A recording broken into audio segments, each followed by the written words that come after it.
नमस्कार प्यारे बच्चों, आज हम डिस्कस करेंगे सॉइल फर्टिलिटी एंड प्रोडक्टिविटी और साथ में डिस्कस करेंगे जो कुछ फैक्टर है जो फर्टिलाइज़र यूज़ इफ़िशियंसी को अफेक्ट करते हैं। मतलब फर्टिलाइज़र यूज़ इफ़िशियंसी क्या कि मान लो आपने 50 kg फर्टिलाइज़र दिया या 100 kg फर्टिलाइज़र दिया तो प्लांट कितना ले पाता है, उसकी इफ़िशियंसी कितनी है। सीधी सी बात है, जैसे कि हम बात करते हैं नाइट्रोजन इफ़िशियंसी है ना, 30 से 50% के आसपास हमें देखने को मिलती है। मतलब अगर आपने 100 kg दिया तो 30 से 50 kg ही वो यूज़फुल होगा, वो इफ़िशियंट होगा। बाकी सारा क्या होता है, वो लॉसेस में चला जाता है या किसी न किसी फैक्टर की वजह से वो लॉस में चला जाता है या ख़राब हो जाता है, ऐसा हम बोल सकते हैं। तो उनको थोड़ा सा समझते हैं। अब सबसे पहले समझते हैं fertiliser soil fertility and productivity को। तो बच्चा, सॉइल फर्टिलिटी क्या होता है एंड प्रोडक्टिविटी क्या होता है, ठीक है। Soil fertility and soil productivity. अब देखो, सॉइल फर्टिलिटी का मतलब क्या है, सॉइल की वो एबिलिटी जो उसके अंदर जितने भी न्यूट्रिएंट्स है, एसेंशियल न्यूट्रिएंट्स या जो भी बेनिफिशियल न्यूट्रिएंट है, वो सप्लाई करना प्लांट को, ताकि प्लांट की ग्रोथ और उसका प्रोडक्शन अच्छा हो जाए। इसको बोलते हैं सॉइल फर्टिलिटी। मतलब सॉइल के अंदर वो क्षमता होती है कि उसके अंदर जो भी पोषक तत्व है वो किसको दे, प्लांट को दे, और प्लांट जो है, प्लांट की वृद्धि अच्छी हो और उसका हमें प्रोडक्शन ज़्यादा मिले। डेट मीन्स वो क्या है, सॉइल फर्टिलिटी, ठीक है, सॉइल फर्टिलिटी। समझ में आ गई बात। और दूसरा हम यहाँ पर देखना चाह रहे हैं क्या, सॉइल प्रोडक्टिविटी। Soil productivity. अब मृदा उर्वरता और मृदा उत्पादकता दोनों में डिफरेंस है। अभी मैंने बोला क्या कि सॉइल के अंदर क्या होती है, एबिलिटी ऑफ सॉइल। कैसी एबिलिटी, सप्लाई करने की, क्या supply essential nutrient to plant growth and production, ठीक है। कि सॉइल के अंदर क्षमता होती है, एबिलिटी होती है, ताकि वो क्या करे, एसेंशियल प्लांट न्यूट्रिएंट को सप्लाई कर सके, जिससे प्लांट की ग्रोथ और प्रोडक्शन हमें ज़्यादा से ज़्यादा मिले, अच्छा मिले, ठीक है। प्रोडक्टिविटी मतलब ये जो है, ये क्या है, इनहेरेंट प्रॉपर्टीज़ है। इनहेरेंट प्रॉपर्टीज़ क्या है, ये एक इनहेरेंट प्रॉपर्टीज़ है, आनुवंशिक प्रॉपर्टीज़ आप बोल सकते हो इसको, सॉइल के अंदर होती है, ठीक है। ये समझ में आ गया कि सॉइल फर्टिलिटी क्या होता है, क्षमता जिससे जो सॉइल के अंदर जितने भी एसेंशियल न्यूट्रिएंट है वो हम प्लांट को दे सके, जिससे प्लांट की ग्रोथ और प्रोडक्शन अच्छा हो सके। ये क्या है, प्रोडक्टिविटी की बात करें तो ये क्या है, ये कैपेसिटी ऑफ सॉइल है, याद रखना। ये क्या है, capacity of soil to produce a particular crop. किसी पर्टिकुलर क्रॉप का उत्पादन लेने के लिए जो सॉइल की क्षमता होती है, ठीक है, particular crop under specific management system, under specific management system. देखो, मैनेजमेंट सिस्टम, हम अगर जब क्रॉप की उत्पादकता का मतलब सॉइल की प्रोडक्टिविटी का क्या मतलब है कि हमें कोई पर्टिकुलर क्रॉप लेना है। अब पर्टिकुलर क्रॉप लेना है तो वहाँ पर मैनेजमेंट सिस्टम काम करेगा ना। मैनेजमेंट सिस्टम क्या भाई, हमें टिलेज भी करना है ना, हमें प्लोइंग करना है, इरिगेशन देना है, सॉइल लॉसेस को भी बचाना है। ये सारे जो है यहाँ पर क्या करेंगे, ये मैनेजमेंट सिस्टम यहाँ पर काम करेगा। पर्टिकुलर ये वाली सॉइल है तो उसके लिए हमें कौन सी क्रॉप लेना है, ये सारा मैनेजमेंट सिस्टम काम करता है, ताकि हम पर्टिकुलर क्रॉप की प्रोडक्टिविटी को ज़्यादा ले सके। किसके थ्रू, कैपेसिटी किसकी, सॉइल प्रोडक्टिविटी की कैपेसिटी के बेसिस पे। तो ये बेसिक डिफरेंस है, ये एबिलिटी है सॉइल की, जिसके अंदर सॉइल के अंदर जितने भी प्लांट न्यूट्रिएंट है वो हम पौधे को मिले और हमें उत्पादन ज़्यादा मिले। और ये सॉइल की कैपेसिटी है कि पर्टिकुलर क्रॉप का प्रोडक्शन हमें ज़्यादा से ज़्यादा मिले मैनेजमेंट सिस्टम के अंदर, ठीक है। मतलब यहाँ पर हम बोल सकते हो कि ऑल फर्टाइल सॉइल जो है वो क्या होगी, ऑल फर्टाइल सॉइल मतलब जिसे यहाँ बोल सकते हैं कि जैसे प्रोडक्टिव है, all productive soil are fertile. जितने भी प्रोडक्टिव सॉइल है, ऑल प्रोडक्टिव सॉइल जो है, all productive soil are fertile. जितनी भी प्रोडक्टिव सॉइल है वो क्या होगी, फर्टाइल होगी। सीधी सी बात है, अगर वो उसमें कैपेसिटी है किसी पर्टिकुलर क्रॉप को प्रोड्यूस करने की, मतलब कि वो फर्टाइल है, उसके अंदर फर्टिलिटी है, तभी हम पर्टिकुलर क्रॉप की प्रोडक्टिविटी को ले पा रहे हैं, ठीक है। तो जितनी भी प्रोडक्टिव सॉइल होगी वो फर्टाइल होगी, लेकिन all fertile soil are not productive. All fertile soil are not productive. सारी की सारी फर्टाइल सोइल जो है वो ज़रूरी नहीं कि प्रोडक्टिव हो, ठीक है ना। अब जैसे मैं यहाँ पढ़ा रहा हूँ, यहाँ पर जो एक मतलब भूमि है ये भी फर्टाइल है, बट यहाँ पर हम प्रोडक्शन तो ले नहीं रहे, है ना, तो ज़रूरी नहीं कि वो प्रोडक्टिव हो। तो जितनी भी प्रोडक्टिव सोइल होगी वो फर्टाइल होगी, और जितनी भी फर्टाइल सोइल होगी वो ज़रूरी नहीं कि वो प्रोडक्टिव हो। ये बेसिक कॉन्सेप्ट दिमाग में हमें रखना है, ठीक है। ये इनहेरेंट प्रॉपर्टीज़ है, ये इनहेरेंट प्रॉपर्टीज़ नहीं है। यहाँ पर क्या होता है, फर्टिलिटी प्लस साथ में यहाँ पर मैनेजमेंट सिस्टम काम करता है, ठीक है भाई। यहाँ पर फर्टिलिटी तो काम करेगी प्लस साथ में मैनेजमेंट सिस्टम काम करेगा, जिसकी वजह से हम किसी क्रॉप का प्रोडक्शन हम ले पाएंगे। और यहाँ पर सॉइल के रेफरेंस पे बात हो रही है कि सॉइल के अंदर ऐसे पोषक तत्व होते हैं जहाँ पर हमें कुछ नहीं करना पड़ता, जहाँ पर हम कुछ नहीं करते। सॉइल के अंदर ही पोषक तत्व होते हैं जो प्लांट को मिलते हैं, और प्लांट की जो है ग्रोथ और उसके प्रोडक्शन को हमें ज़्यादा मिलता है। हम फर्टिलिटी बढ़ा कैसे सकते हैं, ऑर्गेनिक मैटर और इनऑर्गेनिक फर्टिलाइज़र को डालते हैं, जिससे हम क्या कर सकते हैं, फर्टिलिटी को बढ़ा सकते हैं। जिससे हम फर्टिलिटी को बढ़ा ज़रूर सकते हैं, लेकिन सोइल के अंदर ऑलरेडी एक नेचुरल प्रॉपर्टीज़ होती है, इनहेरेंट प्रॉपर्टीज़ होती है उसकी, कि आपने प्लांट लगाया तो प्लांट जो है वो जो सोइल जो है उस प्लांट को क्या करेंगे, न्यूट्रिएंट सप्लाई करेगी, ठीक है। वो एक नेचुरल प्रोसेस है। यहाँ पर क्या होता है, फर्टिलिटी के साथ साथ मैनेजमेंट सिस्टम काम करता है। भाई सोइल प्रोडक्टिविटी क्या होती है, सोइल की कैपेसिटी होती है। सोइल की कैपेसिटी दो चीज़ों पर निर्भर करेगी, सोइल की फर्टिलिटी, भाई फर्टिलिटी जरूरी है, न्यूट्रिएंट कहाँ से मिलेंगे, प्लस आपका मैनेजमेंट सिस्टम, ठीक है। तो यहाँ पर क्या काम करता है, फर्टिलिटी प्लस मैनेजमेंट सिस्टम, ये याद रखना, ठीक है। मैनेजमेंट सिस्टम, इन दोनों को जोड़ दो तो वो सोइल प्रोडक्टिविटी हो जाता है, ठीक है। चलिए, ठीक है, तो ये बेसिक डिफरेंस हो गया दोनों के अंदर।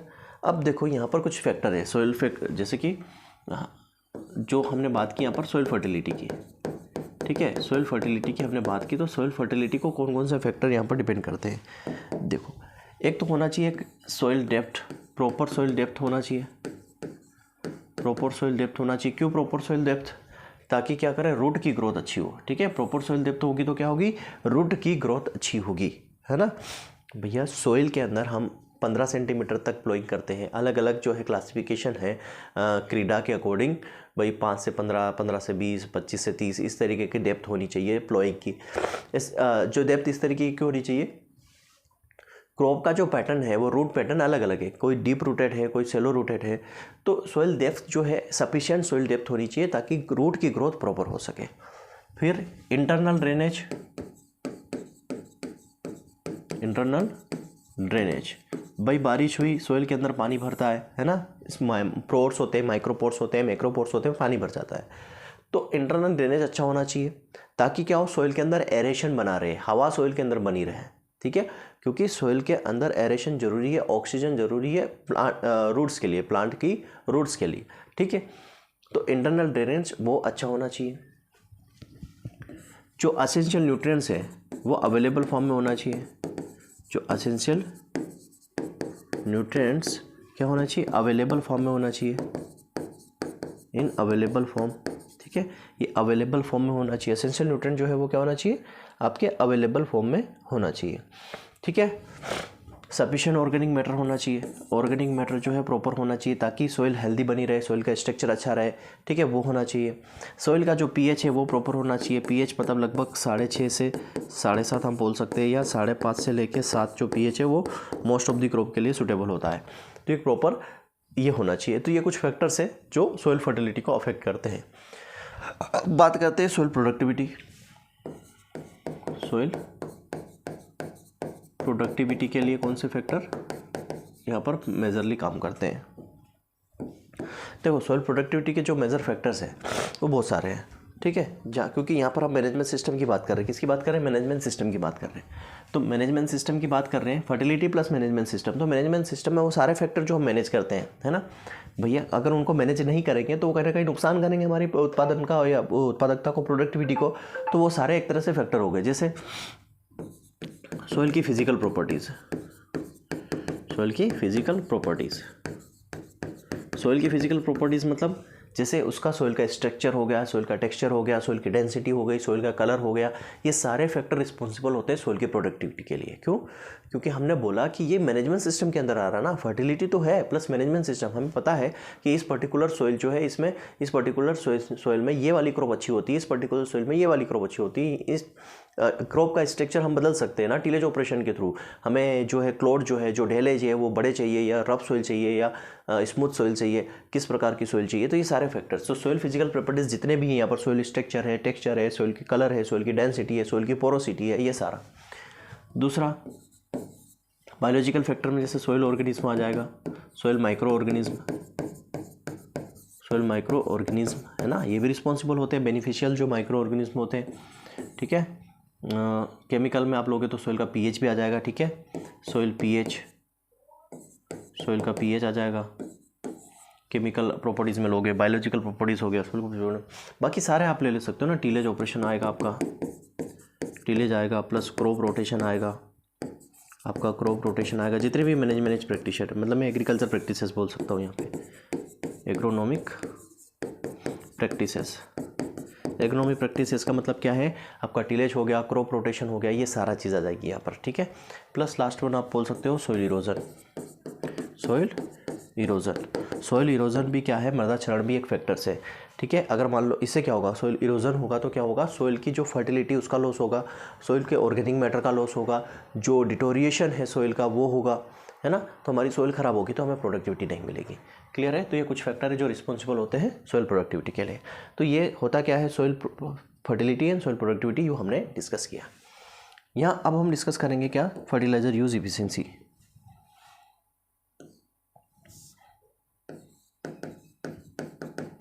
फर्टिलाइजर यूज इफिशिएंसी और इसको प्रभावित करने वाले कारक। फर्टिलाइजर यूज इफिशिएंसी तो मैं ऑलरेडी आपको फर्टिलाइजर वाले लेक्चर में डिस्कस कर चुका हूँ कि इसकी कितनी फर्टिलिटी या इफिशिएंसी होती है, चाहे नाइट्रोजन की हो या चाहे फास्फोरस की हो या पोटास की हो, मैं बता चुका हूँ। ठीक है, बस यहाँ पे हमें देखना है कि कौन कौन से फैक्टर हैं, या हम बोल सकते हैं कौन कौन से factor affecting fertiliser use efficiency, ऐसा हम बोल सकते हैं। कौन कौन से फैक्टर है जो प्रभावित करते हैं फर्टिलाइजर यूज इफिशिएंसी को, है ना। जैसे हमने बोला नाइट्रोजन की इफिशिएंसी जो है 30 से 40 या 30 से 50 है, तो क्यों है भाई, बाकी इफिशिएंसी मतलब 40 से 50% लॉसेस क्यों हो रहा है, तो कई सारे रीज़न है। ठीक है, वो रीज़न मैं बस लिखवा रहा हूँ क्योंकि वहीं से आपके क्वेश्चन बनने हैं, बस रीज़न आपको याद रखना है। ठीक है, सबसे पहले आपका रीजन्स आप सारे लिख लेना। पहले है क्या, आपका लीचिंग लॉस, क्या आ जाएगा, लीचिंग लॉसेस। ठीक है, लीचिंग के थ्रू लॉसेस। आपका आ जाएगा गैसियस लॉसेस,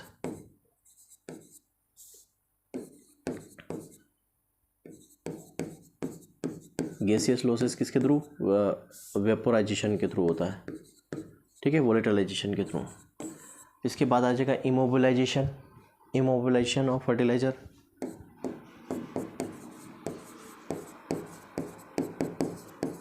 इमोबिलाइजेशन आ जाएगा,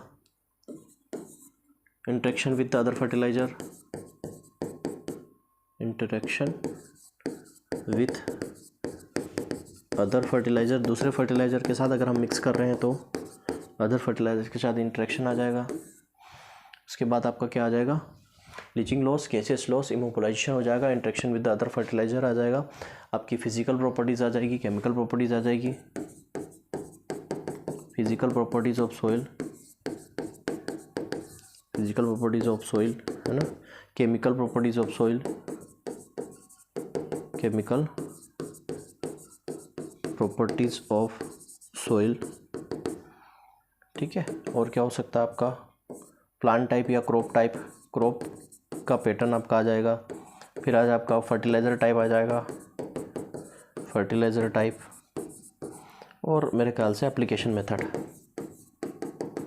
एप्लीकेशन मेथड कि आप किस तरीके से फर्टिलाइज़र दे रहे हो।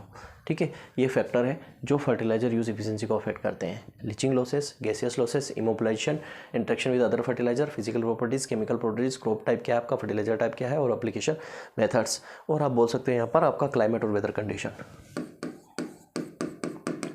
Climate and weather condition, climate और वेदर कंडीशन। ये 10 फैक्टर्स हैं जो फर्टिलाइज़र यूज़ इफिशिएंसी को अफेक्ट करते हैं, सीधी सी बात, ठीक है। अब मैं यहाँ पर आपको समझा देता हूँ, बाकी सारा आपका नोट्स में लिखा मिलेगा। देखो लीचिंग लॉसेस कैसे, लीचिंग लॉसेस आप समझ सकते हो कैसे होती है लीचिंग लॉसेस। जो नाइट्रेट फर्टिलाइज़र है उसका लीचिंग, ये हमने पढ़ा है ऑलरेडी, हम पढ़ चुके हैं ये सारी चीज़ें, है ना। ये सारी चीज़ें हम पढ़ चुके हैं, बस इसको एक जगह लिखना था कि ये फैक्टर है जो फर्टिलाइज़र यूज़ इफिशिएंसी को अफेक्ट करता है। इसकी वजह से फर्टिलाइज़र की जो इफिशिएंसी है वो प्रभावित होती है, बस इतना है। बाकी लीचिंग लॉसेस, गैसियस लॉसेस मतलब वोलेटिलाइजेशन हम पढ़ चुके हैं, वोलेटिलाइजेशन, है ना। गैसियस लॉस वोलेटिलाइजेशन के थ्रू होता है, ये हम पढ़ चुके हैं। लीचिंग लॉस हम पढ़ चुके हैं। इमोबिलाइजेशन, मिनरलाइजेशन हम पढ़ चुके हैं।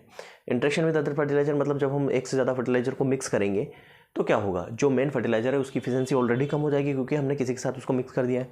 फिजिकल प्रॉपर्टीज, हमारा सोइल का स्ट्रक्चर है, डेंसिटी है, पोरोसिटी है, ये भी फर्टिलाइजर की इफिशिएंसी को कम कर देती है। क्यों? क्योंकि पर्टिकुलर सोइल जो है वो भी रिस्पॉन्सिबल होती है किसी फर्टिलाइज़र की एफिशिएंसी के क्षमता के लिए। क्यों? क्योंकि जैसे मान लो रेड सोइल है, लेटराइट सोइल है ना, एल्यूवियल सोइल है, तो वहाँ पर आप ये आपकी फिजिकल प्रॉपर्टीज़ हो गई, क्योंकि सोइल का स्ट्रक्चर, सोइल का कलर अलग अलग हो जाएगा, तो वो भी क्या करेगा, वो रिस्पॉन्सिबल होता है। केमिकल प्रॉपर्टीज़, पीएच, आपका फर्टिलाइज़र का पीएच और आपका सोइल का पीएच वो रिस्पॉन्सिबल हो जाएगा। क्रॉप टाइप, प्लांट का टाइप, हर एक क्रॉप के लिए जो है फर्टिलाइज़र को लेने की एफिशिएंसी अलग अलग है ना। जैसे राइस में हम पढ़ते हैं 30 से 40% जो है लॉस एफिशिएंसी होती है, बाकी 50 से 60% जो लॉस हो जाता है। तो जो क्रॉप टाइप है वो भी रिस्पॉन्सिबल होता है। फर्टिलाइज़र टाइप जैसे अमोनिकल फर्टिलाइज़र है ना, नाइट्रेट फर्टिलाइज़र है, नाइट्रेट फर्टिलाइज़र में लीचिंग लॉस ज़्यादा होता है तो हम अमोनिकल फॉर्म में देते हैं पीडी में।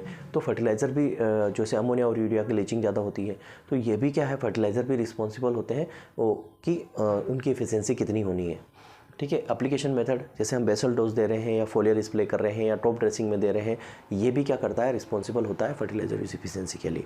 और क्लाइमेट और वेदर तो है ही सही, है ना, क्लाइमेट और वेदर तो है ही सही, ठीक।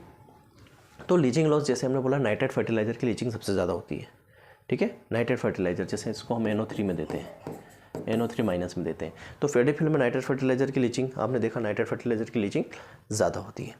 दूसरा वोलेटिलाइजेशन के थ्रू आपको पता है कि हम अक्सर जो है अमोनिया जो देते हैं पैडी फील्ड में वो रिड्यूस जोन में देते हैं ताकि लीचिंग ना हो। अमोनिया को कहाँ देते हैं, रिड्यूस जोन में देते हैं पैडी फील्ड के अंदर ताकि लीचिंग ना हो। 2 जोन होते हैं, ऑक्सीडाइज जोन और रिड्यूस जोन। तो रिड्यूस जोन में हम अमोनिकल फर्टिलाइजर को देते हैं ताकि लीचिंग ना हो। दूसरा वोलेटिलाइजेशन का मतलब यही है कि अगर हम उसको ऑक्सीडाइज जोन में देंगे तो वो वेपोराइज होके उड़ जाएगा, क्या हो जाएगा, वोलेटिलाइजेशन हो जाएगा। दूसरा जो नाइट्रस ऑक्साइड गैस है, N2 गैस है ना, इनका क्या होता है, डीनाइट्रिफिकेशन होता है, तो डीनाइट्रिफिकेशन के थ्रू लॉस हो जाता है। तो ये किस में आ जाता है, अपना गैसियस लॉसेस के अंदर आ जाता है। इमोबिलाइजेशन मतलब कि जो फर्टिलाइजर है वो अनअवेलेबल फॉर्म में हो जाता है, मतलब वो चोक हो जाता है, वो अवेलेबल फॉर्म में नहीं रहता है, इसको बोलते हैं इमोबिलाइजेशन। तब भी क्या होगा, एफिशिएंसी कम होगी, ठीक है। अगर हम एक फर्टिलाइजर को दूसरे फर्टिलाइजर के साथ मिक्स कर देते हैं, जैसे मान लो कि यूरिया को हमने किसी और फर्टिलाइजर के साथ मिक्स किया, तो जो यूरिया की एफिशिएंसी वो कम हो जाएगी। फिजिकल कंडीशन बता ही चुका हूँ, जो स्ट्रक्चर है, कलर है, डेंसिटी है, पोरोसिटी है, ये भी रिस्पॉन्सिबल होती है। केमिकल प्रॉपर्टीज़ में आपका पीएच आ जाएगा, कैटायन एक्सचेंज कैपेसिटी आ जाएगी, बफर जो है कैपेसिटी आ जाएगी। क्रॉप टाइप बता चुका हूँ, हर एक प्लांट की अलग अलग कैपेसिटीज़ होती है फर्टिलाइज़र को इंटेक करने की, ठीक है। उनके फॉर्म जो है वो अलग अलग होते हैं न्यूट्रिएंट्स को इंटेक करने का।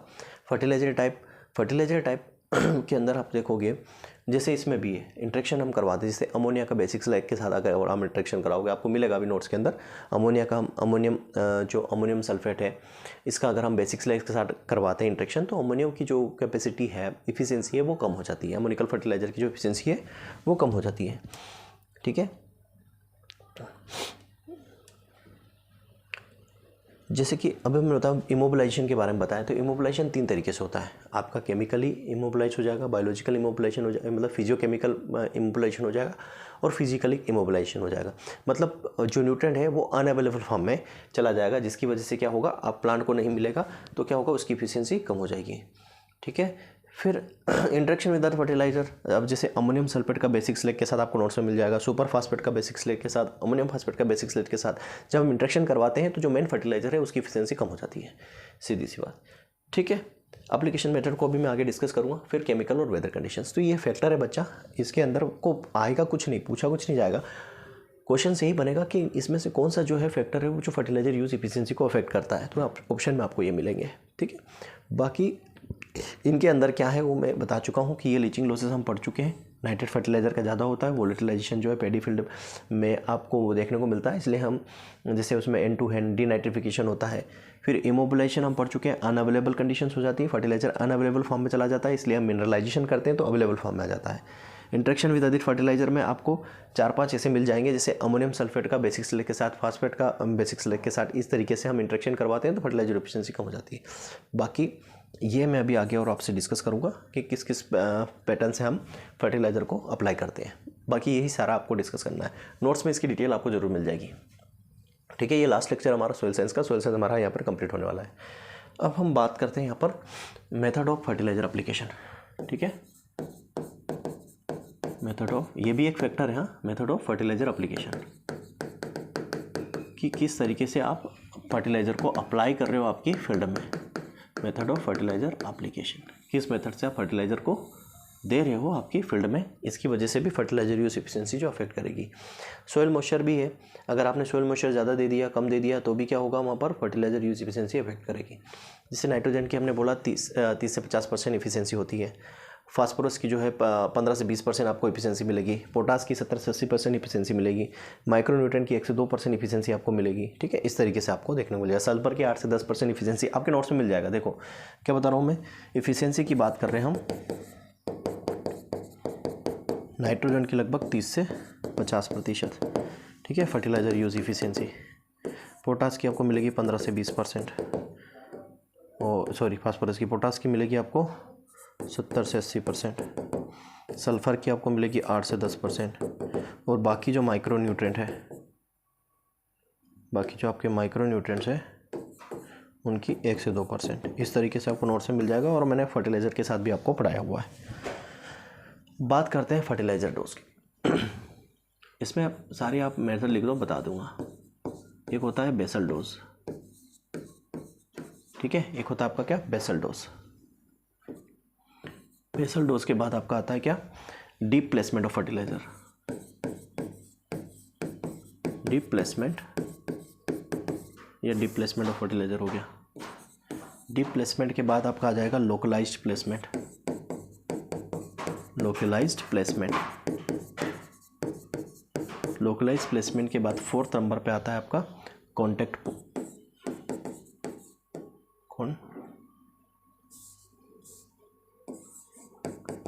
प्लेसमेंट। ये फर्टिलाइज़र एप्लीकेशंस की मेथड्स हैं। ठीक है, अब इनको एक्सप्लेन मैं कर दूंगा। फिर आता है ब्लंट प्लेसमेंट। बंड प्लेसमेंट, बंद प्लेसमेंट के बाद आएगा आपका पिलेट एप्लीकेशन। क्या आ जाएगा, पिलेट एप्लीकेशन। पिलेट एप्लीकेशन के बाद आ जाएगा आपका स्टार्टर डोज। क्या आ जाएगा, स्टार्टर डोज। स्टार्टर डोज के बाद आ जाएगा आपका top dressing, split dose, split dose of nitrogen fertiliser, और आएगा आपका टॉप ड्रेसिंग। ठीक है, टॉप ड्रेसिंग के बाद लास्ट वन आपका है फोलियर। ये आपका आ जाएगा फोलियर एप्लीकेशन। ये आपका क्या है, फर्टिलाइज़र एप्लीकेशंस की मेथड से कि कैसे आपको फर्टिलाइज़र देना है। देखो बेसल डोज का क्या मतलब है, बेसल डोज का मतलब है जब आप सोइंग कर रहे हो उसी समय फर्टिलाइज़र को अप्लाई करना, मतलब ये हो गया बेसल एप्लीकेशन। बेसल डोज का क्या मतलब हो गया, at the time of sowing. ठीक है, जब हम सोइंग कर रहे हैं, सोइंग टाइम, जब हम सोइंग टाइम देते हैं क्या फर्टिलाइज़र को, तो उसको बेसल डोज देते हैं। और बेसल डोज में आपको पता है यहाँ पर हम फुल डोज देते हैं किसका, फास्फोरस और पोटास का, और हाफ डोज देते हैं यहाँ पर किसका, नाइट्रोजन का। ये आपको पता है, अक्सर हम पढ़ते हैं क्रॉप के साथ भी कि जब बेसल डोज में हम अप्लाई करते हैं तो पोटासिक फर्टिलाइज़र और फास्फेटिक फर्टिलाइज़र का पूरा डोज दे देते हैं और नाइट्रोजन को आधा देते हैं। क्यों आधा देते हैं भाई, लीचिंग लॉस होता है उसमें, है ना, इसलिए हम आधा देते हैं और आधा बाद में देते हैं फर्स्ट इरिगेशन के बाद। ठीक है, आधा जो है फर्स्ट इरिगेशन के बाद देते हैं। ठीक, डीप प्लेसमेंट। अब डीप प्लेसमेंट का क्या मतलब है, डीप प्लेसमेंट का मतलब है सीधी सी बात कि आपको वहाँ पर जो है किसके साथ देना है, पेडी फील्ड में हम करते हैं डीप प्लेसमेंट किसका, NH4+ का। क्यों करते हैं, कहाँ देते हैं, रिड्यूस जोन में देते हैं। कहाँ देते हैं, रिड्यूस जोन में। क्यों, क्योंकि लीचिंग ना हो। ठीक है, इवापोरेशन या वोलेटिलाइजेशन ना हो। तो डीप प्लेसमेंट हम करते हैं सिर्फ पेडी फिल्ड में, वो भी अमोनिकल फर्टिलाइजर का, NH4+ का अमोनिकल फर्टिलाइजर का डीप प्लेसमेंट करते हैं पेडी फिल्ड में, रिड्यूस जोन के अंदर करते हैं। क्यों करते हैं? क्योंकि वहाँ पर लीचिंग ना हो या फिर जो है वोलेटिलाइजेशन जो गैसेस फॉर्म में वो ना हो। अब यहाँ पर देखो लोकलाइज प्लेसमेंट का क्या मतलब है। लोकलाइज प्लेसमेंट का मतलब है कि आपको यहाँ पर सीड के पास में ही फर्टिलाइजर देना है। लोकलाइज का मतलब क्या होता है, यहाँ पर हमें जो है soil close to the seed and plant root, यहाँ पे हमें फर्टिलाइजर कहाँ देना है, फर्टिलाइजर जो देना है कौन सा, फास्फोरस और पोटास, ये दोनों फर्टिलाइजर जो है पोटासिक फर्टिलाइजर, फास्फोरिक फर्टिलाइजर देना है क्लोज टू सोइल या क्लोज टू सीड और प्लांट रूट, प्लांट की जड़ के पास में या सीड के पास में हमें फर्टिलाइजर देना है, इसको लोकलाइज बोलते हैं। कॉन्टेक्ट प्लेसमेंट का मतलब है कि सीड और फर्टिलाइजर दोनों को एक साथ देना है, ठीक है, seed and fertiliser together, seed and fertiliser together एक साथ अगर हमें देना है तो उसको हम कॉन्टेक्ट प्लेसमेंट बोल देते हैं, ठीक है। अब बंड का क्या मतलब है, बंड में जैसे दो तरीके से आपको मिलेगा, बंड में आपको मिलेगा हील प्लेसमेंट, हील एप्लीकेशन, और हील एप्लीकेशन के साथ साथ मिलेगा आपको रो प्लेसमेंट, ठीक है, इसमें आपको दो मिलेगा, हील एप्लीकेशन और रो एप्लीकेशन, ठीक है। अब वही बात है रो के पास में देना, ठीक है, मान लो ये आपकी रो है, ये है, तो रो के पास में आप फर्टिलाइजर यहाँ पे इस तरीके से डालोगे तो इसको हम बोलेंगे क्या, बंड प्लेसमेंट बोल सकते हैं या रो को, ठीक है। प्लांट आर क्लोजली स्पेस्ड, जैसे मान लो शुगर केन है, शुगर केन क्या है, क्लोज स्पेस प्लांट है, तो इनमें जब हम देते हैं रो में तो इसको हम बोलते हैं बंड एप्लीकेशन या रो एप्लीकेशन।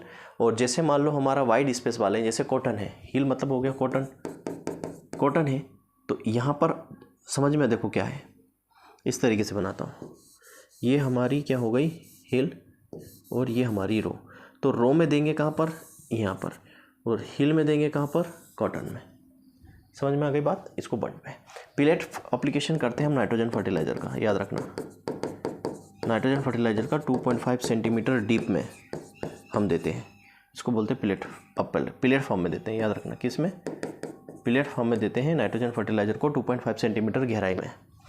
स्टार्टर डोज जैसे कि हमारी पल्सेस क्रॉप है ना, पल्सेस क्रॉप है, प्लस जैसे वेजिटेबल क्रॉप है, तो उनमें हमें क्या कर देते हैं, नाइट्रोजन फर्टिलाइज़र दे देते हैं, नाइट्रोजन फर्टिलाइज़र देना स्टार्टर डोज कहलाता है। कब, at the time of sowing. Pulses crop और वेजिटेबल डोज में अगर हम नाइट्रोजन फर्टिलाइजर दे रहे हैं at the time of sowing तो वो स्टार्टर डोज कहलाता है। स्प्लिट ऑफ नाइट्रोजन पहले हम आधा देते हैं और फिर बाद में पूरा देते हैं, स्प्लिट डोज हो जाएगा। क्रॉप ड्रेसिंग मतलब स्टैंडिंग क्रॉप में देना, स्टैंडिंग क्रॉप में फर्टिलाइज़र देना, ये भी स्टैंडिंग क्रॉप में देना, फोलियर मतलब स्टैंडिंग में ही देना, स्टैंडिंग क्रॉप में देना, बट इन फोलियर डिस्प्ले, फोलियर फॉर्म में देना, ठीक है, फोलियर फॉर्म में 3% के आसपास फोलियर फॉर्म में देना।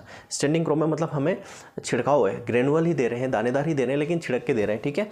लेकिन फोलियर एप्लीकेशन मतलब कि हमें फोलियर स्प्रे के फॉर्म में देना है स्टैंडिंग क्रॉप में। तो ये क्या है, मेथड है फर्टिलाइज़र को अप्लाई करने की। फर्टिगेशन क्या होता है, फर्टिगेशन मतलब होता है फर्टिलाइज़र के साथ, इरिगेशन के साथ फर्टिलाइज़र दे देना, फर्टिगेशन कहलाता है, ठीक है ना।